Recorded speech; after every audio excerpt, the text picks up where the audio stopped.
Hello everyone. आज हम लोग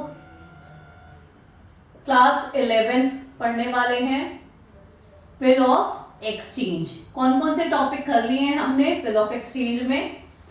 हमने कर लिया है ऑलरेडी अभी तक जो भी टॉपिक कवर्स है। अब हमारा जो नेक्स्ट टॉपिक होगा, अभी तक हमने क्या क्या कर लिया है कि मैच्योरिटी डेट तक अगर बिल रहता है ड्रॉअर के पास, या वो बैंक में डिस्काउंट करने भेज देता है, या वो एंडोर्स कर देता है, ठीक है, या बिल को बैंक में कलेक्शन के लिए भेज देता है, ये सारा कुछ हमने कर लिया है।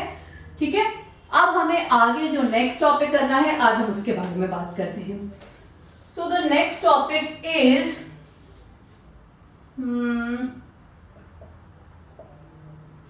Dishonour of bill. ठीक है, पहले हम इसको समझते हैं। याद है पहले केस में मैंने बोला था उसने बिल को ऑनर कर दिया। बिल का ऑनर मतलब बिल का सम्मान कर दिया। बिल का सम्मान कैसे होता है? बिल का पेमेंट कर दिया। अब यहाँ पे वो सम्मान खत्म हो गया, यहाँ पे उसने वो सम्मान नहीं किया, यानी बिल का पेमेंट नहीं किया। तो जिस दिन क्या हुआ कि ए ने बी पर बिल लिखा, बी ने एक्सेप्ट कर लिया, उसके बाद जब ड्यू डेट आया 3 महीने बाद, तो बी पैसे नहीं दे पाया। सिंपल है, बी जो भी कारण हो, इंसॉल्वेंट हो गया या जो भी मेडिकल कंडीशंस आ गई, whatever the reason can be, but वो पेमेंट नहीं दे पाया। ठीक है, अब इस केस में ए के पास राइट है, ए या कोई भी जो जिसके पास वो बिल है, ए ने अगर किसी और को एंडोर्स कर दिया है तो उस पर्सन के पास भी ये राइट है कि वो पहली बात तो अपने पैसे वसूले। अब वो बी से वसूलेगा। अगर ए ने सी को दे दिया तो सी तो ए के पास ही आएगा कि भाई मुझे मेरे पैसे दो, है ना। अगर ए ने बैंक से डिस्काउंट करा लिया था तो बैंक भी ए के पास ही आएगा कि तुमने जो बिल दिया था ये डिसऑनर हो गया, मुझे मेरे पैसे दो। ठीक है, तो सारे केस में बिल का डिसऑनर का मतलब ये है कि बिल का पेमेंट उस ड्यू डेट पर नहीं हो पाया। ठीक है, अब इस केस में होता क्या क्या है जरा देखें। फिर जिस डेट पे हुआ कि बिल डिसऑनर नहीं हो पाया, तो होल्डर जिसके पास भी बिल है वो क्या करता है, वो इस चीज को डॉक्यूमेंट करने के लिए, बिल ऑफ एक्सचेंज एक लीगल डॉक्यूमेंट है, मैंने पहले ही बताया था। उस चीज को डॉक्यूमेंट करने के लिए वो क्या करता है, वो शहर के नोटरी पब्लिक के पास जाता है। नोटरी पब्लिक को आप एक तरह का लॉयर मान सकते हो, ठीक है, जो जनरली डॉक्यूमेंट को वेरीफाई करता है, चेक करता है कि क्या डॉक्यूमेंट सही है क्या गलत है। ओके, तो वो नोटरी पब्लिक के पास जाएगा और दिखाएगा कि ये मेरा बिल जो है ये डिसऑनर हो गया है, इसका पेमेंट होना था आज लेकिन नहीं हुआ है। ठीक, नोटरी पब्लिक क्या करेगा, उसमें सारी डिटेल्स अपने पास वो मेंशन कर लेगा और बिल रखेगा। ठीक, अब नोटरी पब्लिक क्या क्या मेंशन करेगा ये देख लो, ध्यान से देख लो। नोटरी पब्लिक क्या क्या मेंशन करेगा? सबसे पहली बात क्या कि बिल इज डिसऑनर्ड। पहले तो वो ये बात को मेंशन करेगा कि बिल जो है उसका पेमेंट हुआ नहीं है। दूसरी बात, किस डेट पे हुआ है वो डिसऑनर, किस डेट पे डिसऑनर हुआ है वो मेंशन करेगा। ये सब बात नोटरी पब्लिक लिख लेगा, अपने पास पूरा कानूनी काम होगा इसमें। ठीक है, किस डेट पे डिसऑनर हुआ है ये लिख लेगा। ठीक, रीजन क्या है, अगर कुछ पता चल पाता है रीजन क्या है डिसऑनर का, तो वो रीजन भी लिखेगा। ठीक है, कि भाई किस कारण से नहीं हो पाया पेमेंट। और उसके बाद नोटरी पब्लिक ये सारे काम करने का कुछ फी भी चार्ज करेगा, कुछ पैसे लेगा। फ्री में तो करेगा नहीं ऑब्वियसली, तो ये जो फी चार्ज करेगा इसको बोलते हैं हम क्या, नोटिंग चार्जेस। इसमें आपको कंफ्यूज नहीं होना है। एक था डिस्काउंटिंग चार्जेस। डिस्काउंटिंग चार्जेस कब था, जब ड्रॉअर बैंक के पास चला जाता था जल्दी पैसा लेने अपने बिल का, कि मैं 3 महीने वेट नहीं कर सकता, मुझे जल्दी पैसा चाहिए, तो बैंक उससे डिस्काउंटिंग चार्जेस लेती थी, वो अलग है। ये क्या है, ये डिसऑनर हो रहा है बिल, और डिसऑनर होने की सारी एंट्रीज नोटरी पब्लिक कर रहा है। ठीक है, नोटरी पब्लिक बोलते हैं उसको, क्या, नॉट रिपब्लिक मत बोलने लगना आप लोग, इट इज नोटरी पब्लिक। ठीक है, पब्लिक का नोटरी। ओके, तो ये नोटिंग चार्जेस लेगा। क्या लेगा, नोट करने का चार्ज, नोटिंग चार्जेस। ठीक है, ये देगा आपको। ये कौन देगा, पहले तो जैसे कि मैंने किसी से बिल लिया है, ठीक है, मैंने लिया किसी सामने वाले बंदे से बिल कि भाई बिल, अब उसने मुझे पेमेंट नहीं किया तो मेरा बिल क्या हो गया, डिसऑनर हो गया। मैं गई नोटरी पब्लिक के पास, ठीक, तो नोटरी पब्लिक को पहले तो ये नोटिंग चार्जेस मैं दूंगी, ऑब्वियसली मैं दूंगी, फिर मैं लेकिन जब सामने वाले से पैसे लूंगी तो मैं ये नोटिंग चार्जेस भी उससे लूंगी, ठीक है। बाद में जब भी, आज उसने पेमेंट नहीं किया लेकिन जब भी करेगा तो मैं सामने वाले से वो नोटिंग चार्जेस भी लूंगी, ठीक है। तो ये नोटिंग चार्जेस देना किसको पड़ता है, जिसको पैसे देने थे, जिसने बिल का भुगतान नहीं किया, फाइनली वही देगा, लेकिन टेम्पररी जिसके हाथ में बिल है वो देगा। तो ये होता है कुछ डिसऑर्डर का कॉन्सेप्ट, बहुत ही सिंपल है, कुछ भी डिफिकल्ट नहीं है, ठीक है। अब हम आते हैं क्वेश्चंस पे और जर्नल एंट्रीज पे कि कैसे करनी है। So let's start. तो इसमें सबसे पहले डिसऑनर में जो क्वेश्चन नंबर 12 है आपकी बुक में, टीएस ग्रेवाल की बुक में, and this is page number, एक second, question number 12, page number 17.37, page 17.37, ठीक है। ये है आपका Ram draws a bill for 2000 on Shyam on 15 September. तो देखो यहां पे डेट, पर्टिकुलर्स, थोड़ा छोटा छोटा बनाएंगे हम, अमाउंट, ठीक है। अभी मैं प्रॉपर इतना फॉर्मेट नहीं बना रही हूं, बस मैं आपको बताने के लिए बना रही हूं। डेट, इसमें लेजर फोलियो का भी वो बनता है, ठीक है, प्रोफार्मा, अमाउंट, ओके। अब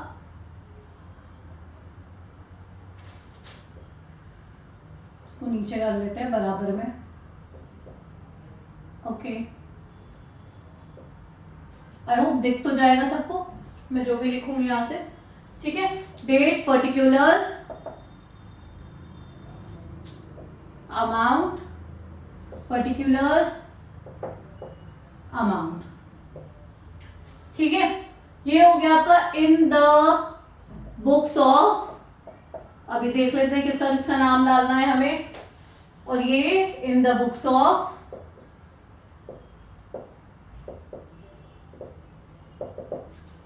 ठीक। तो Ram draws a bill for 2000 on Shyam, तो दो लोग हैं भाई, एक हो गए राम और दूसरे हो गए श्याम, ठीक है। राम ने बिल लिखा किस पर, श्याम पर, ओके। तो राम ने श्याम पर बिल लिखा 15 सितंबर 2020 को, कब, सितंबर 15, 2020, ठीक है। और ऑब्वियसली श्याम ने वो बिल एक्सेप्ट कर लिया। तो पहली एंट्री क्या हो जाएगी बिल लिखने की, बिल्स रिसीवेबल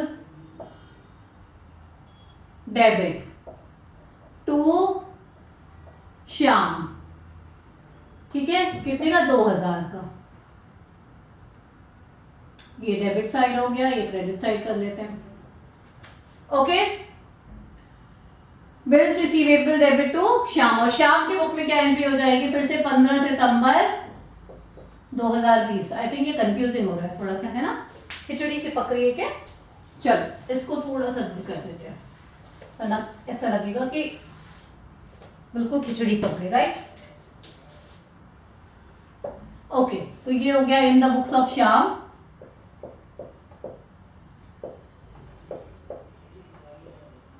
हाँ, डेट है, पर्टिकुलर्स है और अमाउंट है। चलो सितंबर 15 को, अब श्याम की बुक में क्या एंट्री होगी,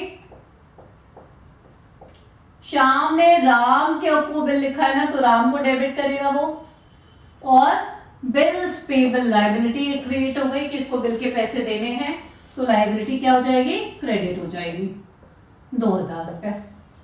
क्लियर, ये बात क्लियर है। अब 3 महीने बाद, 3 महीने का बिल था, मैच्योरिटी डेट आई 3 महीने बाद, और 3 महीने बाद श्याम जो है फेल हो गए बिल को ऑनर करने में, ठीक है। सिंपल 3 महीने बाद का डेट क्या आएगा पहले ये देख लेते हैं। 15 सितंबर से 3 महीने बाद 15 अक्टूबर, 15 नवंबर, 15 दिसंबर प्लस 3 डेज ऑफ ग्रेस, तो यानी 18 दिसंबर।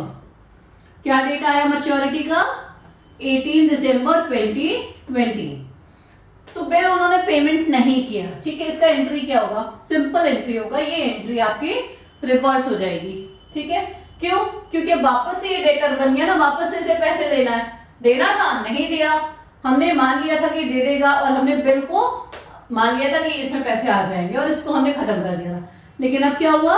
वापस से श्याम डेटर बन जाएगा और बिल्स रिसीवेबल क्रेडिट करके उसका इफेक्ट खत्म कर देंगे, ठीक है। कितना हो गया? 2000।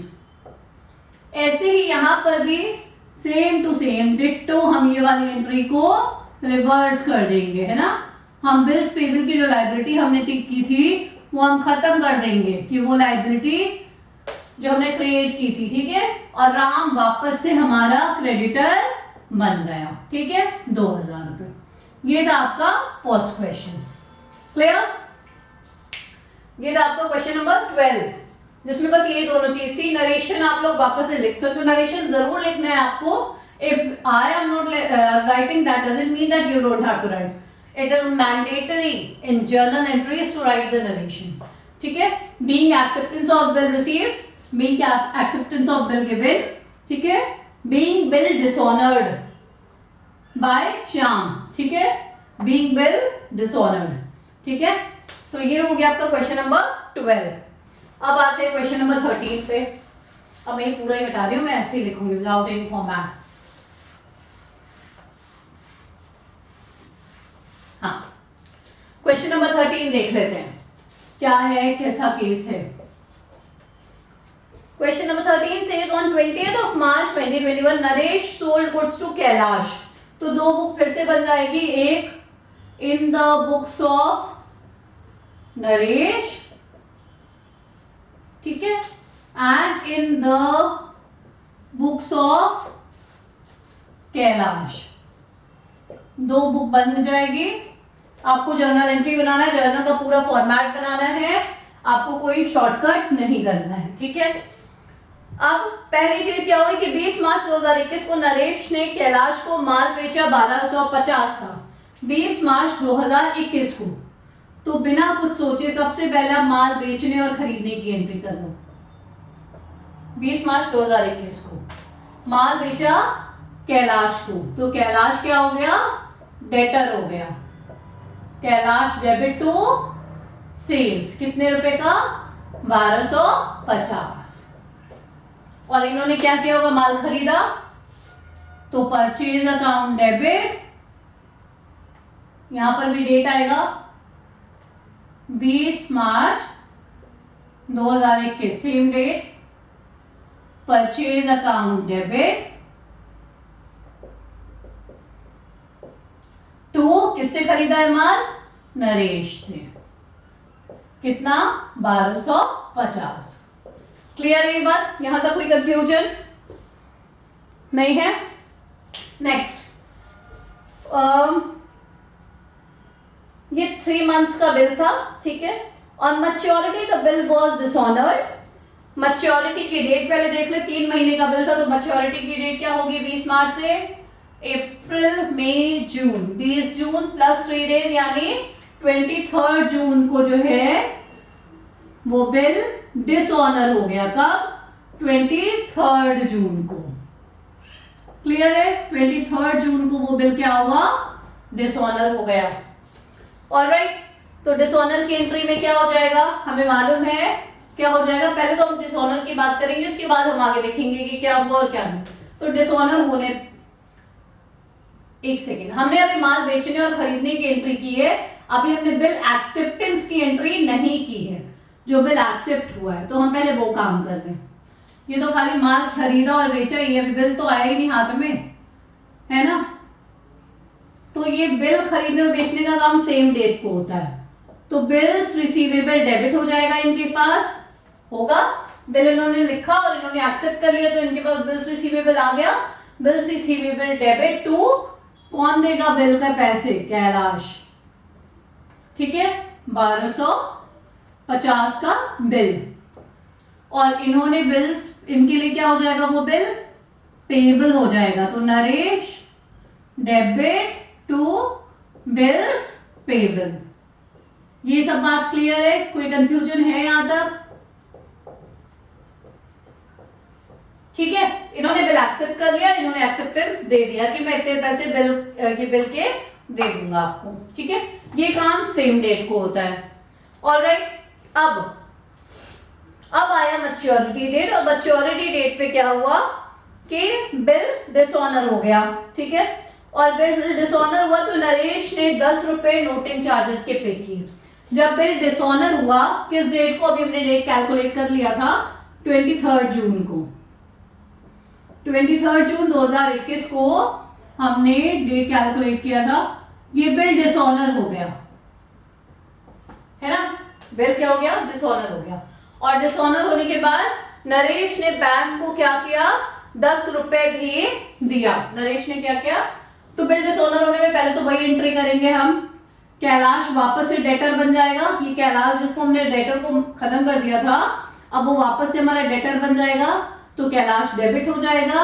टू बिल्स रिसीवेबल का इफेक्ट खत्म कर देंगे, तो बिल्स रिसीवेबल क्रेडिट हो जाएगा। और साथ में 10 रुपए हमने नोटिंग चार्जेस के भी दिए हैं, तो नरेश ने दिए, तो हमारे पास से वो 10 रुपए भी गए। ये 10 रुपए हम लेंगे इस आदमी से, ठीक है, तो अभी हमने दिए लेकिन हम लेंगे इससे, तो ये 10 रुपए और ये 1250 रुपए, और ये टोटल अमाउंट आएगा 1260 का। Clear? Being bill dishonored and noting charges paid। ठीक है, ये बात यहां तक क्लियर है? यहां तक कोई कंफ्यूजन नहीं है? और अब इनके पास ये खबर आई मैच्योरिटी डेट पे, तो नोटिंग चार्जेस, अब ये क्या करेंगे कि भाई पहले तो अपनी लायबिलिटी जो इन्होंने क्रिएट की थी उसका इफेक्ट ही खत्म कर देंगे कि मैंने तो फालतू ही एक बिल क्रिएट कर लिया था जो मैं नहीं दे पाया, अभी फिर से अब जब देना होगा, अभी मैं इसका इफेक्ट खत्म करूंगा, फिर से नरेश मेरा क्रेडिटर बन गया। ठीक है, फिर से मुझे नरेश को पैसे देने हैं, और इस पैसे के साथ साथ, एक सेकेंड, हाँ, फिर से मुझे नरेश को पैसे देने। यहां तक क्लियर है बात? वही एंट्री को मैंने रिवर्स कर दी, और इस पैसे के साथ साथ जो ये पैसा था बिल का, इस पैसे के साथ साथ मुझे नरेश को नोटिंग चार्जेस भी देने हैं, जो मेरा खर्चा हो जाएगा, और खर्चे को मैं क्या करूंगा, डेबिट करूंगा। ठीक है, तो 1250 रुपए बिल के, 10 रुपए नोटिंग चार्जेस के, टोटल अमाउंट मुझे 1260 रुपए फिर से नरेश को देने हैं। क्लियर? यहां तक कोई कंफ्यूजन नहीं है? अब आता है फाइनल, क्या लिखा है कि on 1 July Kailash cleared his account by paying 1260। तो 1 जुलाई को, जुलाई 1 को, ठीक है, कैलाश ने अपना अकाउंट क्लियर कर दिया, पूरा पैसा इसको दे दिया, यानी इनके पास पूरा पैसा आ गया तो कैश आ गया भाई, कैश अकाउंट डेबिट कर दो, कैश बढ़ा तो डेबिट हो जाएगा। किसने दिया? कैलाश ने दिया, तो कैलाश को जो हमने डेटर बना रखा था वो डेटर को खत्म कर दो क्रेडिट करके। ठीक है, ठीक है, being amount of bill and noting charges received from Kailash. ठीक है, बात क्लियर? और यहां पे 1 जुलाई को क्या होगा, इन्होंने पैसा दे दिया,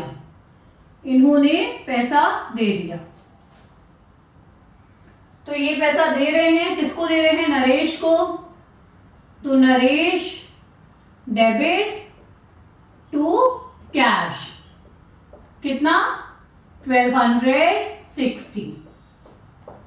ऑलराइट, बात क्लियर एकदम? ये क्वेश्चन नंबर हम कौन सा कर रहे थे, दिस वाज क्वेश्चन नंबर 13। ये क्वेश्चन नंबर कौन सा है, 13 है। ठीक है, तो 1 जुलाई को इनका पेमेंट हो गया। ठीक है, ये अभी 2 क्वेश्चन हुए हैं डिसऑनर।